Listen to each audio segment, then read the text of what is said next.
Mesdames et messieurs, mes préparables professeurs, mes respectables et aimables étudiants, étudiantes, apprentis, stagiaires, tout le monde, bonjour. Dans cette nouvelle séance ou dans cet nouvel épisode, nous continuerons et nous nous familiarisons avec le même sujet. Il s'agit de la gestion financière. Donc dans la séance passée, nous avons abordé et entamé le premier chapitre du module gestion financière. Il s'agit c'est-à-dire des concepts généraux de l'analyse financière, dont on a défini l'analyse financière et aussi on a défini l'analyste financière, puis on a abordé la fonction financière qui est divisée en trois variables. La première variable, c'est la rentabilité. La deuxième variable, c'est la solvabilité. Et la troisième variable, c'est le risque. Donc, dans cette séance, nous aborderons et nous entamerons le deuxième chapitre intitulé l'architecture comptable et financière du bilan, يعني الهندسة المحاسبية والمالية المؤسسة, dont on va uniquement définir le bilan comptable. Donc, l'architecture comptable et financière du bilan. Premièrement, le bilan comptable, يعني الميزانية المحاسبية. Donc, le bilan comptable, يعني الميزانية المحاسبية, doit être considéré comme un cliché qui traduit la situation patrimoniale de l'entreprise à un moment donné.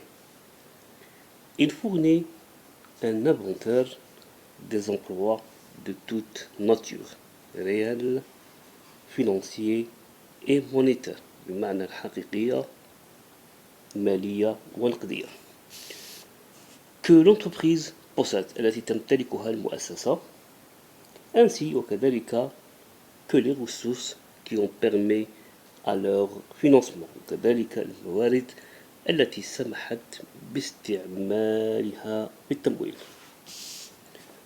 Cette règle, هذه القاعدة, entraîne une égalité fondamentale du bilan, c'est-à-dire l'équilibre des ressources passives et des emplois actifs. On a un schéma fondamental du bilan, يعني رسم أساسي للميزانية. Donc on a deux parties, la partie d'actif et la partie du passif. On a ici les équilibres, يعني التوازنات. La partie active, utilisation des fonds, ce que l'entreprise possède, يعني استعمال الأموال التي تمتلكها المؤسسة, الاستعمالات, les emplois. Le passif, c'est l'origine de fonds, يعني أصل الأموال, يعني وسائل التمويل, c'est les ressources, الموارد. Donc, l'utilisation des fonds, ce que l'entreprise possède, يعني استعمال الأموال التي تمتلكها المؤسسة, وهذه الاستعمالات.